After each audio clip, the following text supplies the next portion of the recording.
श्री गगजीभाईजी सुतरिया प्राथमिक शाळा स्टैंडर्ड 6 विषय हिंदी चैप्टर नंबर 6 न्याय।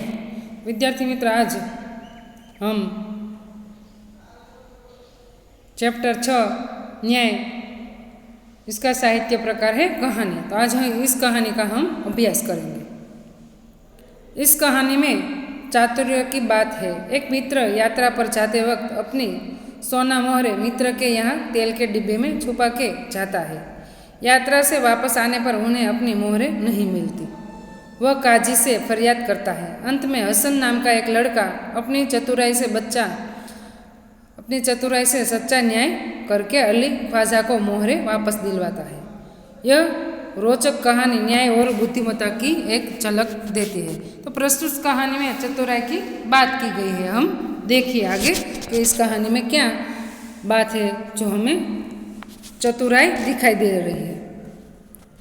पुराने ज़माने में इराक की राजधानी बगदाद में एक व्यापारी रहता था। नाम था उसका अली ख्वाजा। व्यापार करते करते जब उसके पास 1000 सोने की मोहरें इकट्ठी हो गई तो उसने मक्का शरीफ की यात्रा करने के लिए निश्चय किया। चूँकि वह अकेला रहता था, उसने अपनी जमा पूंजी अपने मित्र के यहाँ रखने का निश्चय किया। यात्रा के खर्च के लिए उसने 500 मोहरें अलग रख ली। फिर एक घड़े में बची हुई मोहरें डालकर तेल भर दिया। अली ख्वाजा पड़ोस में अपने मित्र वाजिद के घर गया। उसको अपनी यात्रा के बारे में बताया और कहा, यह तेल का घड़ा मैं आपके घर रखकर जाना चाहता हूँ। मक्का से लौटकर मैं ले लूँगा। वाजिद ने अपने तहखाने की चाबी उसे देते हुए कहा कि आप अपना घड़ा तहखाने में रख आइए और जब आप लौटे तो उसी स्थान से ले लीजिए। अली ख्वाजा घड़ा रखकर यात्रा के लिए निकल गया। तो પહેલાના સમયના ઈરાકની રાજધાની બગદાદમાં એક વેપારી રહેતો હતો। તેનું નામ અલી ખ્વાજા હતું। વેપારમાં નફા રૂપે તેને 5000 સોનાની મોહરો થઈ, એટલે તેણે પવિત્ર મક્કાની યાત્રા કરવાનું નક્કી કર્યું। તે એકલો જ હતો, તેથી તેણે પોતાની પાસેના સોનાના સિક્કા પોતાના મિત્રને ત્યાં મૂકી જાત્રાએ જવાનું વિચાર્યું। જાત્રામાં ખર્ચ માટે તેને 500 મોહરે પોતાની પાસે રાખી, બાકીની 500 મોહરે એક ઘડામાં રાખી તેમાં તેલ ભર્યું। અલી ખ્વાજા પોતાના પાડોશી મિત્ર વાજીદના ઘરે ગયા। તેમણે પોતાની જાત્રાની વાત કરીને કહ્યું, આ તેલનો ઘડો તમારે ત્યાં મૂકી જાત્રાએ જવા ઈચ્છું છું। મક્કાની જાત્રાએથી પાછો આવી ઘડો લઈ જઈશ। વાજીદે પોતાના તહખાનાની ભોયરાની ચાવી આપી અને કહ્યું કે તમે જાતે જ ઘડો ભોયરામાં મૂકી આવો। જાત્રાએથી પાછા આવે ત્યારે તે સ્થળેથી લઈ લેજો। અલી ખ્વાજા ઘડો મૂકીને જાત્રાએ જવા નીકળી ગયા। તહખાને યાની જે નીચેનો ભોયરામાં વધારાની વસ્તુ મૂકતા હોય ને ત્યાં એનો ભાઈબંધ છે અલી ખ્વાજા, એ તેલના ઘડાની અંદર એને શું મૂક્યું હોય છે? 500 સોનાની મોહરો એના ભાઈબંધને ત્યાં મૂકીને यात्रा में जाए छे। एक दिन वाजिद के घर दावत थी। तरह तरह के पकवान बनते हुए तेल खत्म हो गया। रात का समय था। वाजिद की बीबी अपना सिर खुजलाने लगी। तभी उसे अली ख्वाजा के तेल के घड़े की याद आई। उसने वाजिद से कहा, आप तहखाने में रखे तेल के घड़े से थोड़ा तेल निकाल लाइए। इस समय बाजार तो बंद है, कल सुबह बाजार से नया तेल लाकर घड़े में भर देंगे। ख्वाजा आज रात ही आकर तो तेल नहीं मांगेगा। बीबी की बात सुनकर वाजिद तहखाने में गया। जब घड़े की सील खोलकर तेल निकालने लगा तब घड़े में से सिक्कों की आवाज़ आई। एक दिवस वाजिदना घरे जमणवार हतो। दावत यानी जमणवार हतो, भोजन समारंभ हतो। जात जातना पकवान अने रसोई बनाववा तेल खूटी पड्युं। रातनो समय हतो, बजार बंद थई गयुं એટલે વાજીદના પત્ની બીબી એટલે પત્ની વિચારમાં પડી ગયા અને કીધું કે અલી ખ્વાજાના તેલમાંથી ઘડો એને યાદ આવ્યો કે એ તહખાનો એટલે કે ભોયરાની અંદર મૂકી ગયા છે, તો જરૂર પડે એટલું ઘડામાંથી તમે તેલ લઈ આવો। અત્યારે રાતના સમયે બજાર દુકાનો બંધ છે, કાલે સવારે બજારમાંથી તેલ લાવી ઘડામાં આપણે પાછું ભરી દઈશું। ખ્વાજા આજે રાત્રે આવીને તેલનો ઘડો નહીં માંગે, ક્યાં આજે તે યાત્રામાંથી પાછા આવવાના છે? આપણે સવારમાં બજાર ખુલશે એટલે તેલ લાવીને આપણે અલી ખ્વાજાના ઘડામાં પાછું તેલ ભરી દઈશું। उसे लगा कि घड़े में तेल के नीचे कुछ है, इसलिए उसने दूसरे बर्तन पत्नी बात मानी वाजिद भोयरा में गयो। જ્યારે ઘડા પરનું સીલ ખોલી વાજીદ તેલ કાઢવા લાગ્યો તો ઘડામાં સિક્કાનો અવાજ સાંભળ્યો। તેને લાગ્યું કે ઘડાના તળિયે કંઈક છે।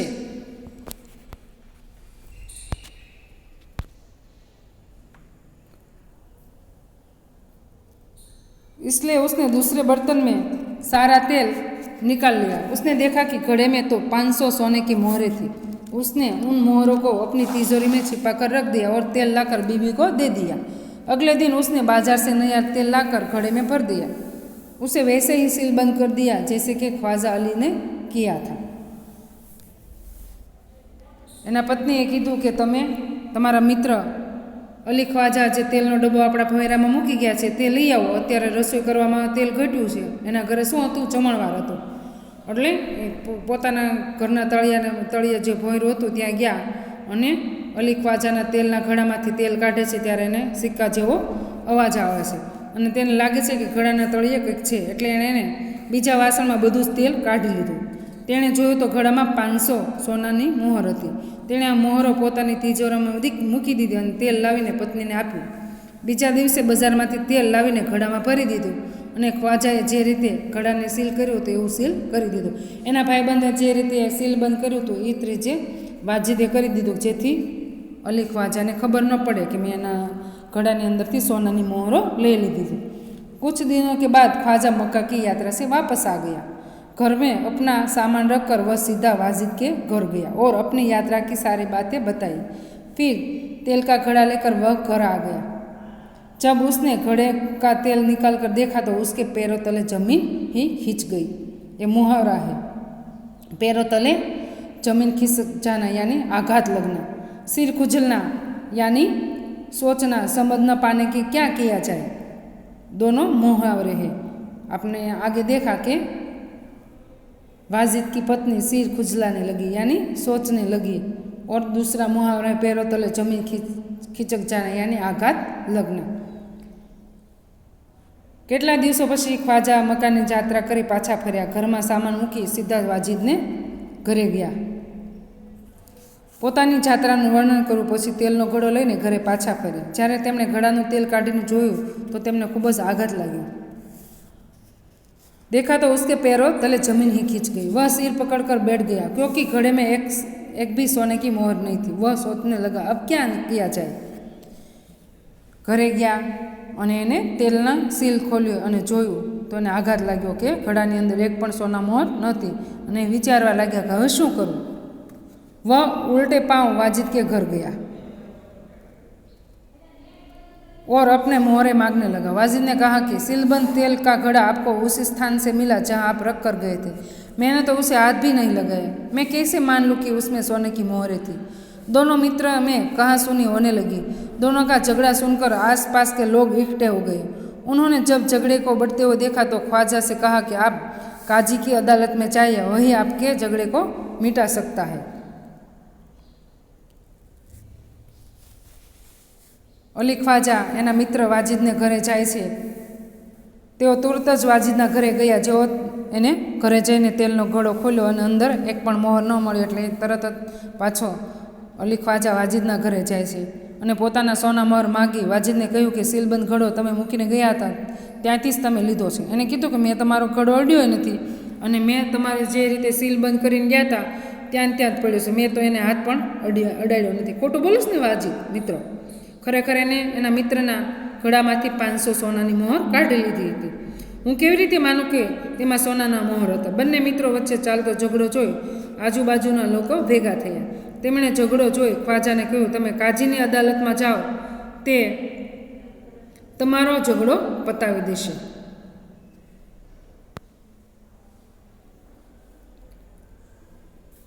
ख्वाजा ने काजी की अदालत में अपनी बात रखी, परंतु पक्के सबूतों के अभाव से उसे वहाँ से निराश लौटना पड़ा। तब उसने बगदाद के खलीफा के यहाँ अपील की और न्याय मांगा। खलीफा ने उसकी अपील स्वीकार कर ली। खलीफा ने सारे मामले पर विचार करने के लिए कुछ समय चाहा। 1 सप्ताह बाद का समय सुनवाई के लिए दिया गया। ख्वाजा और वाजिद का किस्सा अब प्रख्यात हो गया था। अली खलीफा एक दिन अपना भेष बदलकर शहर में घूम रहे थे। तभी उन्होंने कुछ लड़कों को न्याय का खेल खेलते हुए देखा। वह छिपकर उनका खेल देखने लगे। उन्हें लगा कि जो लड़का न्यायाधीश बना है बड़ा समझदार है। ख्वाजाने काजीनी अदालतમાં પોતાની વાત રજૂ કરી, પરંતુ સાબિતીના અભાવમાં તેણે ત્યાંથી નિરાશ થઈ પાછા ફરવું પડ્યું, કારણ કે એની પાસે સબૂત નહોતો કે વાજીદે તેલના ઘડામાંથી સિક્કા લઈ લીધે એને સબૂત નહોતું, એટલે ત્યાંથી નિરાશ થઈને પાછો આવે છે. પછી તે બગદાદના ખલીફા પાસે અપીલ કરી ન્યાય માંગ્યો. ખલીફાએ તેની અપીલ સ્વીકારી. ખલીફાએ આખી હકીકત પર વિચાર કરવા થોડો સમય માંગ્યો. એક અઠવાડિયા પછી સુનાવણી રાખી. ખ્વાજા અને વાજિદનો ઝઘડો હવે ચારે બાજુ ચર્ચાવા લાગ્યો. બધે એની ચર્ચા થવા મળી. ખલીફા એક દિવસ વેશ પલટો કરી અને શહેરમાં ફરતા હતા. તેમણે કેટલાક છોકરાઓને ન્યાયાલયની રમત રમતા જોયા. તેઓ છુપાઈને તેમનો ખેલ જોવા લાગ્યા.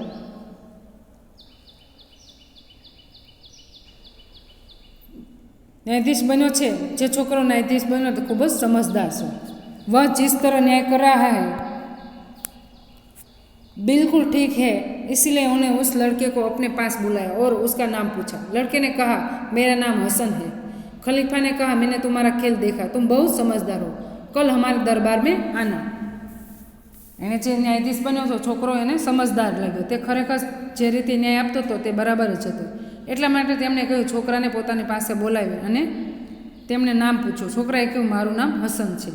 ખલીફાએ કહ્યું મેં તમારો ખેલ જોયો, તું ઘણો જ સમજદાર છે, કાલે મારા દરબારમાં આવજે. અગલે દિન खलीफा के दरबार में अली ख्वाजा, वाजिद और हसन उपस्थित हुए। खलीफा ने हसन से कहा कि तुम इन दोनों को के झगड़े का किस्सा सुनो और बताओ कि इनमें से कौन सच बोल रहा है। बीजे दिवसे खलीफाना दरबाરમાં अली ख्वाजा, वाजिद और हसन हाजर थयो। हसन एटले जे न्यायाधीशनी रमत रमता बाळकोमांथी एक बाळकने समझदार और न्याय बराबर करतो तो एटले एने दरबारमां बोलाव्यो। खलीफाए हसनने कह्युं तू आ बन्नेना झगड़ा विषे सांभळ अने बताव कि बन्नेमांथी कोण साचुं बोले छे।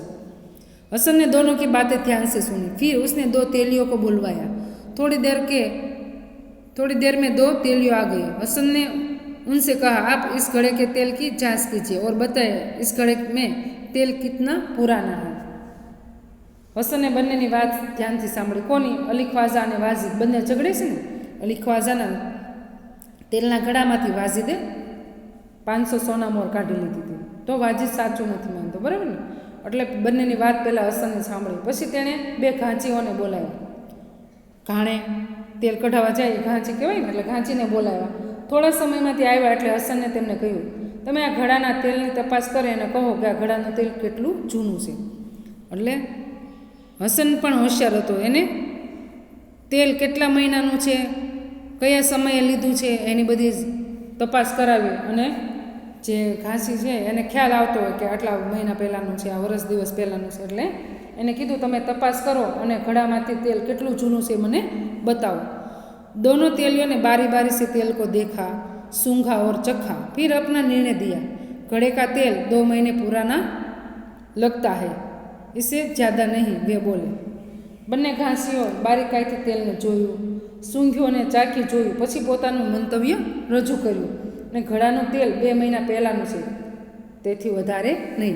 2 घासीओ आव्या हता अने तेने आ तेल छे डब्बानुं एने सूंघ्युं, तेलने जोयुं, चाख्युं અને પછી નિર્ણય એને આપ્યો કે આ તેલ છે એ 2 મહિના પહેલાંનું છે, તેથી વધારે મહિના સુધીનું આ પહેલાંનું તેલ નથી। तेलियों की बात सुनकर वाजिद तो घबरा गया। अली ख्वाजा खुश होकर बोल पड़ा हुजूर मैं तो 6 महीने पहले मक्का की यात्रा करने गया था, तभी मैंने तेल खरीदा था। तेलियों और अली ख्वाजा की बात सुनकर सबको वास्तविकता का ज्ञान हो गया। खलीफा को न्याय के लिए सबूत मिल गया था। खलीफा ने हसन को धन्यवाद दिया और वाजिद से कहा कि आपने अली ख्वाजा के घड़े से तेल और मोहरें निकाली है, आप उन्हें वापस कीजिए और चोरी और विश्वासघात के अपराध की सजा भुगती है। खलीफा ने हसन को बहुत सारा पुरस्कार दिया। खलीफा के दरबार में उपस्थित सभी लोगों ने हसन की सूझबूझ और न्याय की भूरी भूरी प्रशंसा की। बन्ने घासीओ कीधुं कि आ तेल तो 2 महीना पहेलानुं छे, तेनाथी वधारे नहीं। आ वात सांभळीने कोण गभरायुं? वाजिद, कारण के वाजिद तो बजारमांथी नवुं तेल लावीने घड़ामां भरी दीधुं हतुं अने अली ख्वाजा छे तो 6 महीना पहेला मक्कानी यात्रामां गया हता, तो 2 महीना पहेलानुं तो तेल छे ज नहीं, એટલે वाजिद गभराई गयो। अली ख्वाजा खुश थईने बोले हजूर હું તો 6 મહિના પહેલાં મક્કાની યાત્રા કરવા ગયો હતો, મેં ત્યારે તેલ ખરીદ્યું હતું। ઘાંચીઓ અને અલી ખ્વાજાની વાત સાંભળી સૌને વાસ્તવિકતાનો ખ્યાલ આવી ગયો। એ ઉપરથી ખ્યાલ આવી ગયો કે વાજીદે આ ઘડાની અંદરથી સોનામાં ચોરી લીધી છે। ખલીફાને ન્યાય માટે સાબિતી મળી ગઈ. ખલીફાએ હસનને ધન્યવાદ આપ્યા અને વાજિદને કહ્યું, તે અલી ખ્વાજાના ઘડાનું તેલ અને સોનાના સિક્કા લઈ લીધા છે, તું તે પાછા આપી દે. ચોરી અને વિશ્વાસઘાતની સજા ભોગવો. ખલીફાએ હસનને ખૂબ મોટું ઇનામ આપ્યું. હસન કોણ હતો? જે ન્યાયાધીશની રમત રમતો બાળક હતો. ખલીફાના દરબારમાં હાજર બધા લોકોએ હસનની ચતુરાઈ અને ન્યાયના ભરપેટ વખાણ કર્યા. તો આણે વખાણ કર્યા કે આટલા એવા બાળક છે એ પણ આવું સરસ સમજાવી જતો હોય આપણે જીવનમાં. अब हम शब्दार्थ देखेंगे. अपील यानी निवेदन, अभाव यानी कमी, जांच यानी तपास, तहखाना यानी जमीन के नीचे बना कमरा, तेली यानी तेल निकालने वाला, पुरस्कार यानी इनाम, भूरी भूरी એટલે ખૂબ સારી, मोहर यानी सिक्का, वास्तविकता यानी सच्चाई, विश्वासघात यानी धोखा देना, सबूत यानी किसी बात को सिद्ध करने का प्रमाण, सजा भोगना यानी दंड भोगना, सूझबूझ यानी समझदारी. अब मुहावरे देखेंगे. सिर खुजलाना यानी सोचना, समझ न पाने की क्या किया जाए, पैरों तले जमीन खिसक जाना यानी आघात लगना, कहाँ सुनी होना यानी बातों की लड़ाई होना, सिर पकड़कर बैठ जाना यानी हताश होना या निराश होना. तो हम इस पाठ का परिचय करेंगे. टूक में आपको मित्र पर ऐसा भरोसा रखते हैं और आपको मित्र के साथ विश्वासघात करना नहीं चाहिए. प्रस्तुत कहानी में चतुराई की बात बताई गई है. एक मित्र यात्रा पर जाते वक्त अपनी सोना मोहरे अपने मित्र के यहाँ तेल के घड़े में रखकर जाता है. यात्रा से वापस आने पर उन्हें अपनी मोहरें नहीं मिलती. तब वह खलीफा के पास फरियाद लेकर जाता है. खलीफा हसन नाम के लड़के को न्याय करने के लिए कहते हैं. हसन अपनी चतुराई से सच्चा न्याय कर अली ख्वाजा को मोहरें वापस दिलवाता है. तो आप देख सकते हैं विद्यार्थी मित्र कि इस कहानी से हमें क्या सीख मिलती है. क्योंकि मित्र के साथ हमें अच्छा व्यवहार करना चाहिए, मित्र को कभी धोखा नहीं देना चाहिए, मित्र के साथ हमें सद्भावपूर्ण व्यवहार करना चाहिए. ये हमें इन कहानी से सीख मिलती है. तो आपको भी अपने मित्र के साथ सद्भावनापूर्ण विश्वास के साथ काम करना चाहिए. आपको ये शब्दार्थ मुहावरे एक बार पढ़ना है और पाठ को भी एक बार पढ़ना है, जो आपको परीक्षा में सरलता से उसके उत्तर और अर्थ और मुहावरे के अर्थ और शब्दार्थ के अर्थ समझ जाने से आपको सरल पड़ेगा और आपको टेस्ट 8 में उसका गुण अच्छा मिले. इसलिए आप पाठ, शब्दार्थ और मुहावरे का पठन कीजिए.